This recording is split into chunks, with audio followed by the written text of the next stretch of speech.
Hello students and welcome back to our channel Siraj Shaikh the study. आज TY BAF का amalgamation का lecture number 5 होगा, जिसमें हम करेंगे नए पॉइंट्स ऑफ अमालगमेशन। स्टार्ट करेंगे आज का class.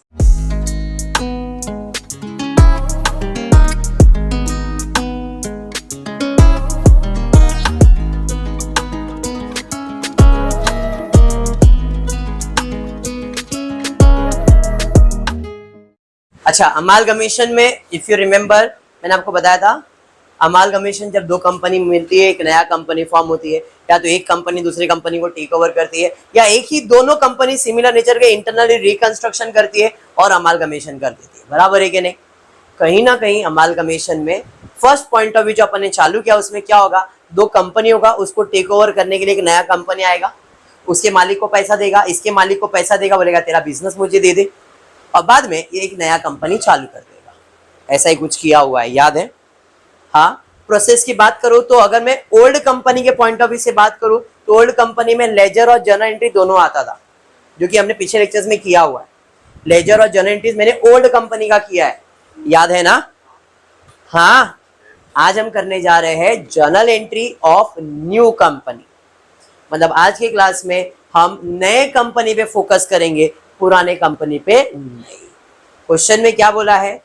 Pass journal entries after amalgamation in the books of Mohan Limited applying purchase method. Prepare balance sheet of Mohan Limited after amalgamation. Internal reconstruction में कैसे बैलेंस शीट बनाया? Same way में अपने को amalgamation में भी बैलेंस शीट बनाना है, same format में। बट इधर का बैलेंस शीट बहुत सिंपल हो जाएगा। क्यों? क्योंकि जब आप पीसी कैलकुलेट करते हो तब आपको कितने असेट्स है कितने लायबिलिटीज है मालूम ही रहता है, खाली प्रॉपर हेडिंग में जाके लिखना है। जैसे अभी इंटरनल रिकंस्ट्रक्शन मैंने टी फॉर्मेट बताया, हेडिंग बताया, प्रॉपर हेडिंग में जाके लिखो, खत्म हो जाता है। ठीक है, तो टेंशन लेना नहीं, एक एक करके स्टार्ट करते हैं। सबसे पहला क्या दिया था देखते हैं जरा। क्वेश्चन में the following is the balance sheet of Rohan limited and Sohan limited as on 31 March 2017। Rohan limited का बैलेंस शीट दिया है, सोहन लिमिटेड का बैलेंस शीट दिया है। असेट्स के अंदर उनका असेट्स और उनका लायबिलिटीज दिया है। एडिशनल इंफॉर्मेशन में दिया है Mohan Limited was formed to take over business of Rohan Limited and Sohan Limited। मतलब मोहन लिमिटेड कौन है? नया बिजनेस है। पुराना बिजनेस किसका है? रोहन का और सोहन का। बराबर है।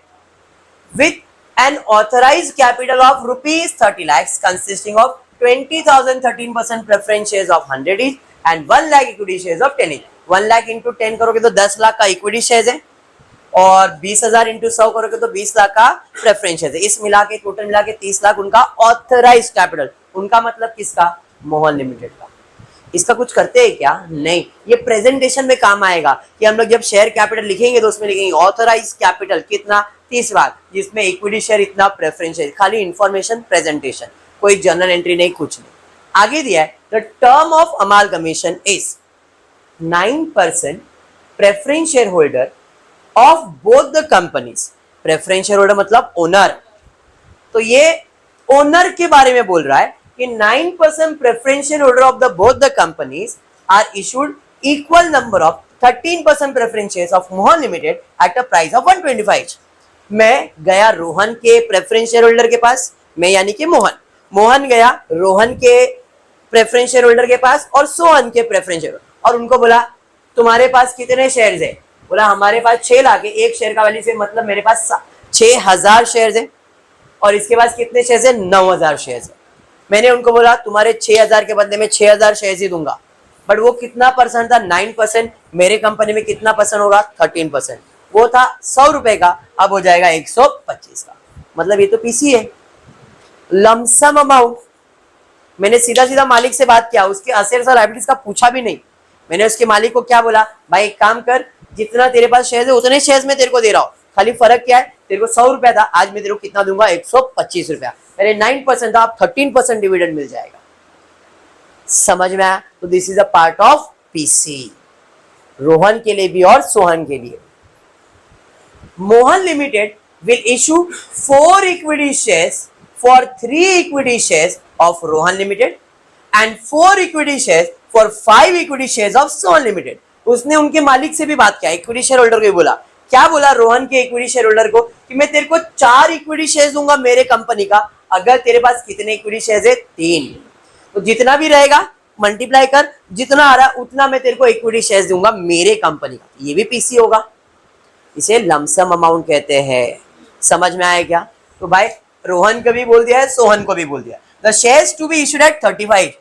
इधर तेरे पास कितने का इक्विटी शेयर था? 100। अब मैं कितने में दे दूंगा? 35 में दूंगा, लेकिन 4 दूंगा अगर 3 है तो, और यहाँ पे 4 दूंगा अगर 5 है तो ये भी आपका पीसी है। मालिक में सिर्फ 2 ही मालिक है, तो मतलब ये दोनों अमाउंट को जब मैं ऐड करूंगा तो total PC of Rohan, total PC of Sohan मिल जाएगा। तो बाकी एडजस्टमेंट, वो बाकी एडजस्टमेंट पीसी में नहीं आएगा। पीसी का मतलब होता है जो आप मालिक को पे करते हो वो पीसी है, और यहाँ पे डायरेक्टली पे कर रहे हैं। असेट्स कितने में लिया, लायबिलिटीज कितने में लेके जाएगा, कुछ भी नहीं बोला है। अगर बोला भी है तो भी अपने को फर्क नहीं पड़ता है। क्यों? क्योंकि कितना पीसी देने का ये मालूम पड़ गया है। तो अगर हम असेट्स और लायबिलिटीज का वैल्यूएशन करेंगे, वो क्यों करेंगे? वो सिर्फ ये देखने के लिए करेंगे कि ये पीसी देने पे मुझे फायदा हुआ या नुकसान हुआ। समझा मैं क्या बोल रहा हूं? इन शॉर्ट, हर सम में नेट असेट मेथड करना ही होता है। हर सम में नेट असेट मेथड करना ही होगा, लेकिन किसी किसी सम में नेट असेट करते टू कैलकुलेट पीसी, और किसी किसी सम में नेट असेट कैलकुलेट करते टू फाइंड वेदर प्रॉफिट और लॉस। समझ में आया फर्क क्या है? पक्का? चलिए अब आगे का एडजस्टमेंट ने पढ़ा नहीं है, क्योंकि अपने लोग पीसी इंपॉर्टेंट था, पहले पीसी कैलकुलेट कर रहा हूं। क्या था? 9% preference of both the company will be issued, equal number of 13% preference shares of Mohan limited at a price of 125। तो पहला मैं पीसी कैलकुलेट कर रहा हूं, PC for Rohan limited. Preference share holder को क्या बोला है? जितना तुम्हारे पास था उतना ही प्रेफरेंस शेयर्स दूंगा। कितना था रोहन के पास? 6000। तो 6000 के बदले में 6000 प्रेफरेंस शेयर्स ही देने वाले। 100 रुपए का था, बट हम कितने में दे रहे? 125 में, मतलब 25 रुपया प्रीमियम हो गया। तो 6000 इंटू 6 लाख नहीं दे रहे, 6000 इंटू 25, 1,25,000। टोटल कितना प्रेफरेंस शेयर होल्डर को पैसा दे रहे? 7,50,000। बराबर है? हाँ। और इसके इक्विटी शेयर होल्डर को क्या बोला था? 4 इक्विटी शेयर्स दूंगा, है नहीं? 3 है तो एडजस्टमेंट था ना। Mohan limited will issued 4 equity shares for 3 equity shares of Rohan limited. बराबर। बाकी सोहन का वो बाद में देख ली, अभी रोहन कैलकुलेट किया तो रोहन के बारे में क्या है? 4 इक्विटी शेयर्स है, 3 है तो कितने दूंगा मैं? 4 दूंगा। चलिए भाई शेयर होल्डर की बात करें, 3 शेयर्स है तो कितने शेयर्स मिलेंगे अपने को? 4 शेयर्स मिलेगा, है नहीं? तो अपने पास इक्विटी शेयर्स कितना था? इक्विटी शेयर्स कितना था? इक्विटी शेयर्स कितना था अपने पास? इक्विटी शेयर्स अपने पास था 9000। तो अगर 9000 है तो कितना मिलेगा? क्या करोगे? क्रॉस मल्टीप्लाई करोगे। 9000 इंटू 4 डिवाइडेड बाय 3, बराबर है। तो 9000 इंटू 4 डिवाइड बाय 3, 12000 शेयर्स देंगे। कितने में? 35 रुपीज में, बराबर है। तो 10 रुपया का शेयर है, मैंने इक्विटी शेयर 10 रुपए का ही था, मोहन लिमिटेड में इक्विटी शेयर 10 वाला ही था। तो 12000 इंटू 10 1,20,000 एंड 12000 इंटू 25 3 लाख रुपए। टोटल कितना हो गया? 1,20,000 प्लस 3 लाख 4,20,000। अभी वो मर्ज हो गया वहां पे, बट समझ में तो आ गया। अरे समझ में आया क्या? इक्विटी शेयर होल्डर को कितना दिया? 4,20,000। प्रेफरेंस शेयर होल्डर को कितना दिया हमने? तो टोटल पीसी कितना हो गया? 7.5 प्लस 4,20,000 मतलब 11,70,000। पीसी समझ में आ गया? ये पीसी किसके लिए था? आगे बढ़ता हूं, नेक्स्ट एडजस्टमेंट आगे कंटिन्यू में दिया था। 12% debenture holder of both company are to be discharged by Mohan Limited by issuing such number of 15% debentures of 100 each so as to maintain same amount of interest. Very important and twisting adjustment. ये same adjustment internal reconstruction में भी हुआ है। अगर याद नहीं है तो कोई इशू नहीं, हम सॉल्व करेंगे। जरा देखो बैलेंस शीट में जाके, आपके पास जो क्वेश्चन है उसमें डिबेंचर होल्डर का वैल्यू कितना है? आपके टेक्स्ट बुक में क्वेश्चन है, कितना है? 12% डिबेंचर्स कितना है? 3 लाख, बराबर बराबर। एडजस्टमेंट रीड करो। 12% debenture holder of both the company, दोनों के ऊपर है। अभी तो रोहन सॉल्व कर रहा हूं तो रोहन के लिए बात कर रहा हूं। 12% debenture of both the companies are discharge by Mohan, मतलब मैंने उसके लायबिलिटीज का वैल्यू किया, बोला इसका 12% डिबेंचर होल्डर जो है उसको हम लोग ले लेंगे बाय इशूइंग 15% डिवेंचर इन सच नंबर मतलब कितना वो मालूम नहीं होता, अपने को फाइंड करना है। इंपॉर्टेंट है so as to maintain same amount of interest. ये लाइन इंपॉर्टेंट है। सेम अमाउंट ऑफ इंटरेस्ट का मतलब क्या है? पहले 3 लाख डिवेंचर्स के थे, तो इसके ऊपर इंटरेस्ट कितना दे रहा था मैं? 12%। तो मतलब इंटरेस्ट कितना दे रहा था? 12%। 3 लाख का आएगा 36,000 रुपीज। तो पर ईयर मेरे को इंटरेस्ट कितना चार्ज होता था? डिवेंचर लोन होता है, ये तो पता है ना। कंपनी ने लोन लिया है तो उसको ब्याज कितना देना पड़ रहा था? 36,000। अब वो बोल रहा है कि हम तुम्हारे डिवेंचर होल्डर ले लेंगे, इंटरेस्ट सेम रखेंगे लेकिन इंटरेस्ट का रेट बदल देंगे। ये लॉजिक नहीं समझा। इंटरेस्ट सेम रखेंगे लेकिन परसेंटेज बदल देंगे। तो मैंने क्या किया? मैंने ये किया 12% का इंटरेस्ट 3 लाख पे कितना आ रहा है? 36,000। तो ये इंटरेस्ट 15% में भी सेम रहेगा। उसने क्या बोला? डिवेंचर 15% करूंगा लेकिन इंटरेस्ट तो सेम रखूंगा। तो अगर 36,000 15% ब्याज है तो इसका 100% वैल्यू कितना? समझा मैंने क्या किया? बस बस बस इधर हो जाएगा, इधर ध्यान देते। इंटरेस्ट की बात करूंगा तो 3 लाख का 12% निकाला, कितना है? 36,000। इंटरेस्ट सेम रहेगा लेकिन परसेंटेज क्या हो जाएगा? 15%। तो 15% पे ब्याज कितना रहेगा? 36। तो 100% पे ब्याज वैल्यू कितना आएगा? क्रॉस मल्टीप्लाई किया, 36 इंटू 100 डिवाइड बाय 15 करो, 2,40,000। तो इसका मतलब वो डायरेक्टली बोल सकता था ए डिवेंचर 3 लाख है, 2,40,000 तेरा वैल्यू, लेकिन उसने घुमा के ऐसा वैल्यू दिया। समझ में आ गया? और कोई एडजस्टमेंट?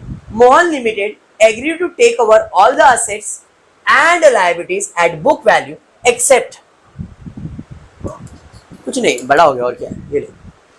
और Mohan limited agree to take over all the assets and liabilities at the book value except tangible assets 10% more than the book value, investment and sundry debtors as 90% of the book value। मतलब adjustment सारे assets के ऊपर है। Mohan limited बोल रहा है मैं सारे असेट्स और लायबिलिटीज लेके जाऊंगा किस पे? बुक वैल्यू पे, एक्सेप्ट दिस, जितने भी टेंजिबल असेट्स है 10% ज्यादा दे दूंगा और जितने इन्वेस्टमेंट और डेटाज है उनको 90% वैल्यू करने वाला हूं। ठीक है, 10% कम।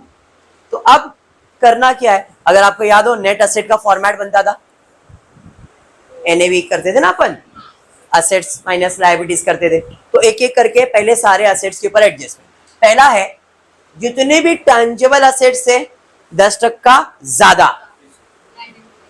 फिक्स असेट वैल्यू नहीं दिया है, चेक करो जरा। गुडविल है, इनटेंजिबल असेट्स है। अब मुझे बताओ इनटेंजिबल असेट कुछ एडजस्टमेंट दिया है क्या? नहीं। टेंजिबल के ऊपर दिया था 6 लाख का 10% बढ़ाने का, प्लांट एंड मशीनरी का वैल्यू बढ़ाने का 4.5 लाख का 10% बढ़ा दिया, कंप्यूटर्स का 10% बढ़ाने का, इन्वेस्टमेंट का वैल्यू 90% लेने का, 10% कम करने का। तो यहाँ पे इन्वेस्टमेंट लिया नहीं, स्टॉक पे आ गया डायरेक्टली, यहाँ पे आ गया 3 लाख कोई एडजस्टमेंट नहीं दिया था तो बुक वैल्यू।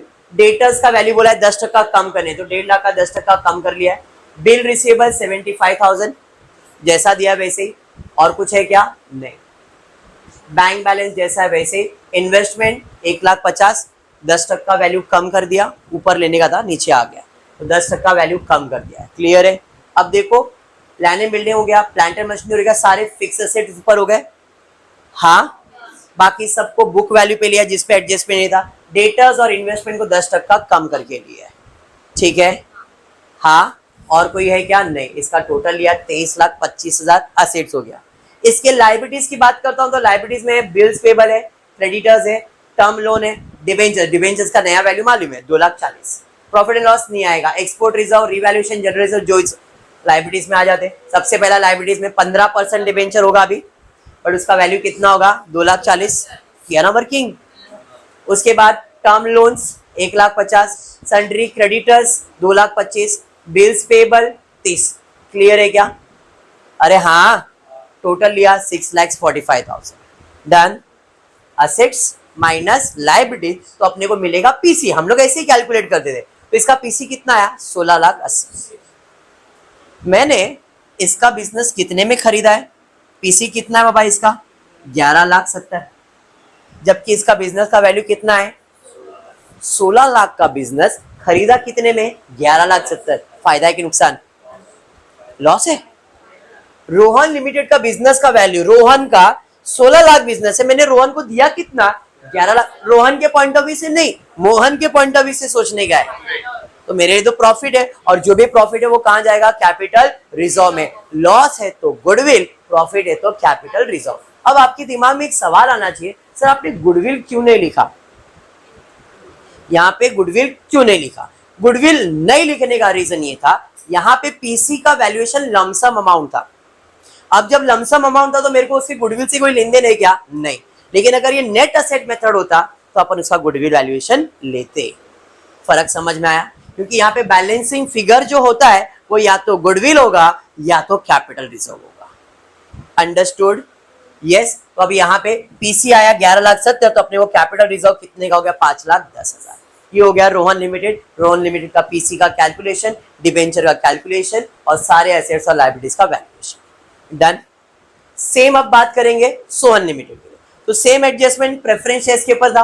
क्या एडजस्टमेंट था? Same equity share, sorry preference shares दोगे लेकिन 125 रुपए में। तो यहाँ पे PC for Sohan limited preference share holder में बोला है 9% preference share holder both the companies are to be issued equal number of 13% preference shares of 125 each. Same कितने प्रेफरेंस शेयर होल्डर थे? 9,000। एक का वैल्यू 100 के हिसाब से 9 लाख, बट दिया कितने में 125 में। इसका पीसी कितना है 11,25,000 बराबर। समझ रहे हैं ना? इक्विटी शेयर होल्डर के ऊपर एडजस्टमेंट क्या था? Mohan limited will issue 4 equity shares for 3 equity shares of Rohan and 4 equity shares for 5 equity shares of Sohan limited. The shares are to be issued at 35 each. तो अभी सोहन लिमिटेड की बात करूंगा। 5 है तो कितना मिलेगा 4। तो यहाँ पे इसने बोला है अगर आपके पास 5 शेयर्स है तो आपको कितने शेयर्स मिलने वाले? 4 शेयर्स मिलने वाले। क्लियर है क्या? क्लियर है?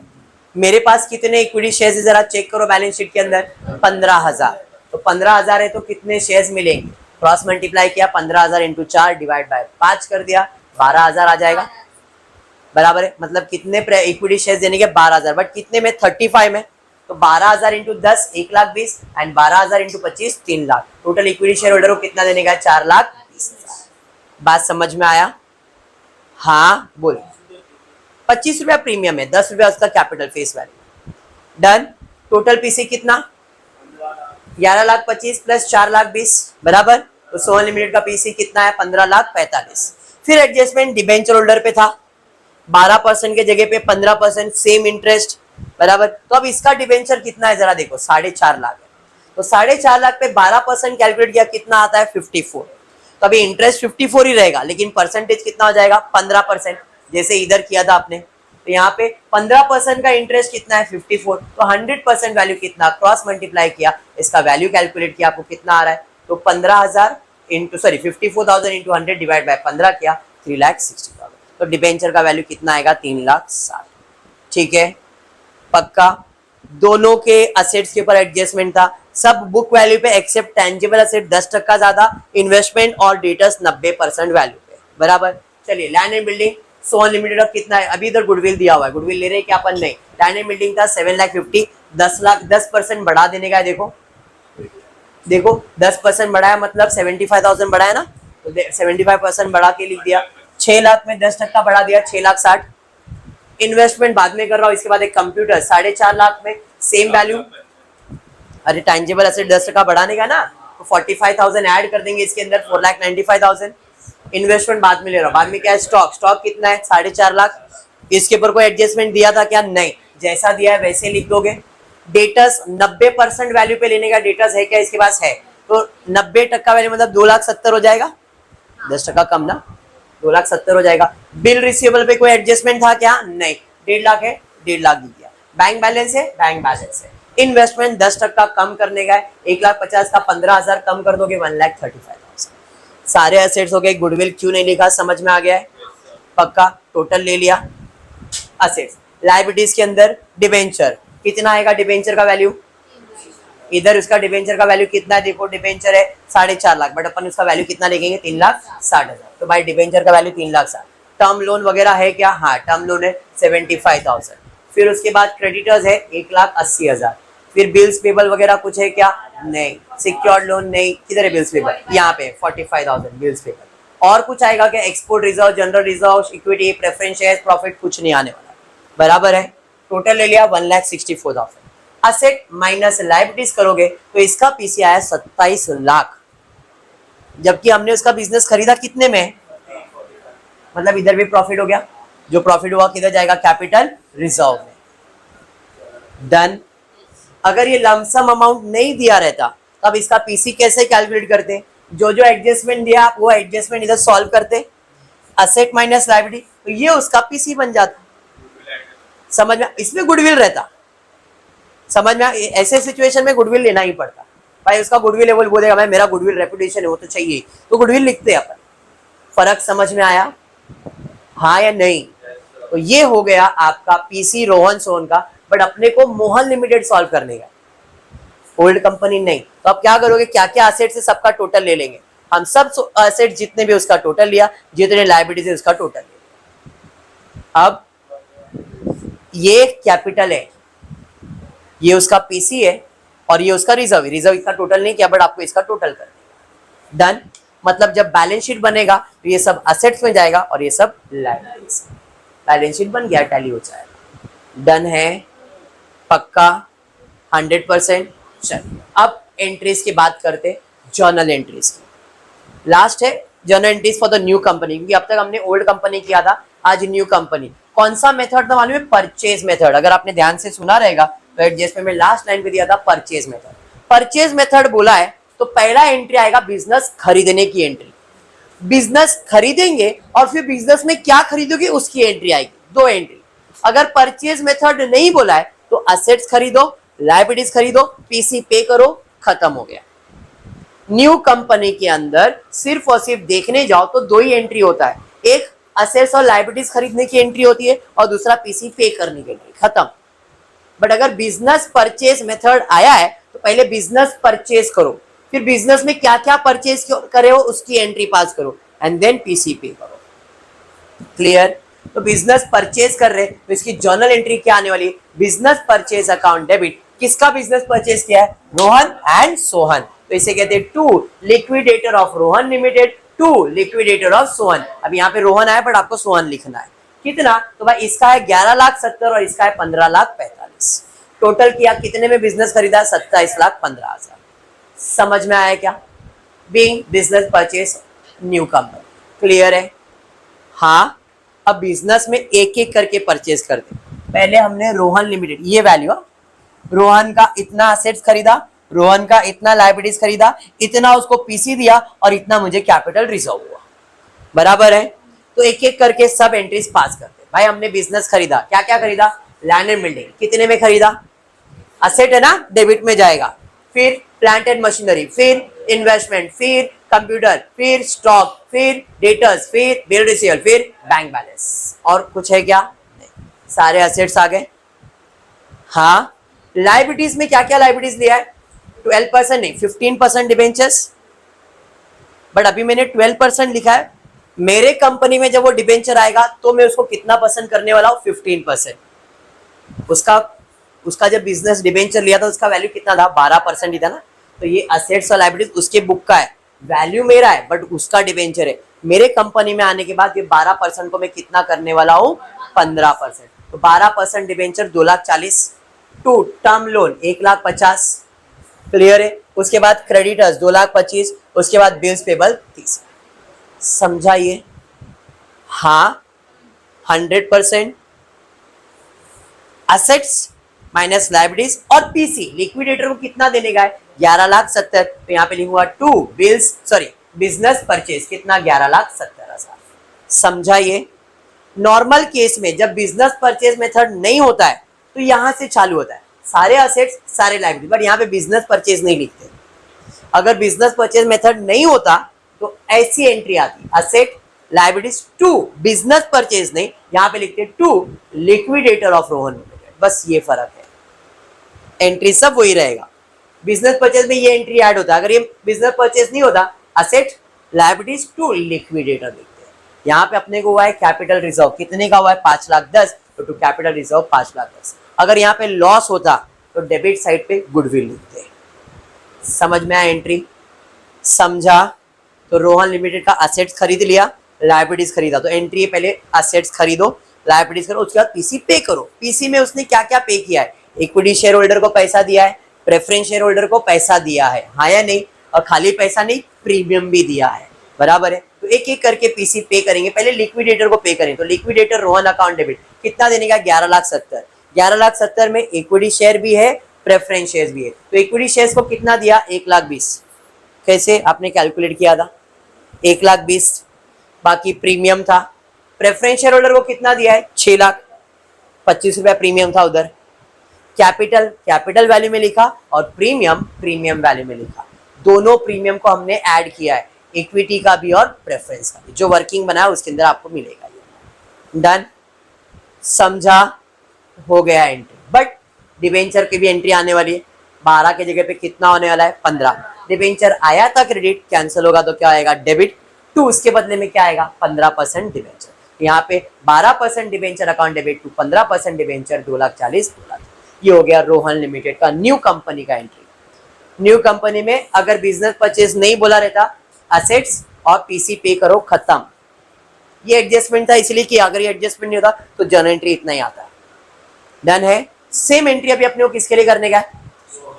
Same entry. तो पहला बिजनेस परचेज जो कि हमने पास कर दिया है, तो वापस पास करेंगे क्या? नहीं। अब यहाँ पे डायरेक्टली असेट्स ले लेंगे। तो असेट्स में क्या क्या असेट लेने वाले? Land and building. कौन से वैल्यू पे भाई? Land and building 8,25,000।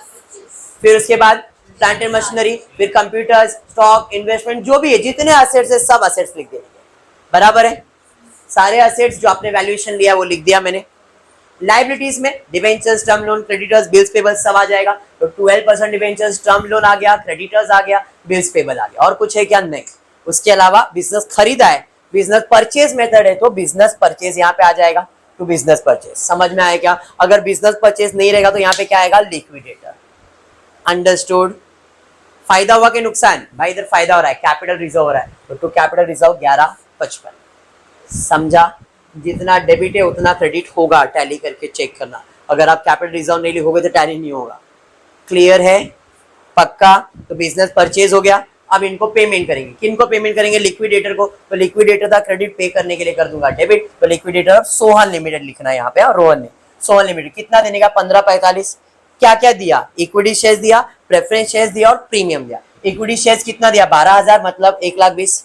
Preference share holder को कितना दिया? 9 लाख। एंड शेयर प्रीमियम दिया 5,25,000। डन? इतनी एंट्री आती है न्यू कंपनी में। उसके अलावा 12% डिबेंचर को 15% में किया, तो 12% डिबेंचर आया था क्रेडिट, कैंसिल हुआ तो डेबिट। टू 15% डिबेंचर कितना? 3,60,000। 3,60,000 समझ में आया? 3,60,000 था ना उसका वैल्यू सोहन में। डन? क्लियर है? न्यू कंपनी में गिन के 2 एंट्रीज होते हैं। बिजनेस परचेज किया है तो असेट्स और लायबिलिटीज और पीसी पे करो, खत्म। ये क्वेश्चन में डिपेंड है, अगर आया तो ठीक, नहीं तो खत्म। जैसे ओल्ड कंपनी में बैलेंस शीट खाली करने की जनरल एंट्री, पीसी मांगने की जनरल एंट्री, पीसी में क्या मिला उसका एंट्री, फिर क्लोजिंग एंट्री आता है। बट इधर गिन के 2 एंट्री, ज्यादा से ज्यादा 3 एंट्री आएगी। ये तो हो गया। एक और एडजस्टमेंट दिया है न्यू कंपनी का। जरा टेक्स्ट बुक ओपन करो, उसमें देखो कंपनी कह रहा है एक्सपोर्ट रिजर्व मेंटेन करना है। अगर टेक्स्ट बुक है तो उसके अंदर आपको दिखेगा एक्सपोर्ट रिजर्व मेंटेन करना है। रिजर्व मेंटेन करना है तो रिजर्व हमेशा क्रेडिट होता है। तो यहाँ पे reserve account credit Rohan limited, reserve account credit Sohan limited. आप देखना टेक्स्ट बुक के अंदर आपको इनका अमाउंट दिखेगा एक्सपोर्ट रिजर्व करके। तो आपने रिजर्व बनाया 30,000, रिजर्व बनाया 45,000। अभी मेरा लॉस है, खर्चा है, इसलिए अमाल commission adjustment reserve account debit. क्या हो गया? बंद। बस है। क्लियर? आप देखना आपको बैलेंस शीट साइड पे मिलेगा ये रिजर्व्स दिया हुआ है, सेम अमाउंट हमने मेंटेन किया है। डन? आज इतना ही करता हूँ। होपफुली वीडियो पसंद आया तो प्लीज वीडियो को लाइक कर देना, फ्रेंड्स ग्रुप पे शेयर करना, चैनल को सब्सक्राइब करना। Thank you for watching the video.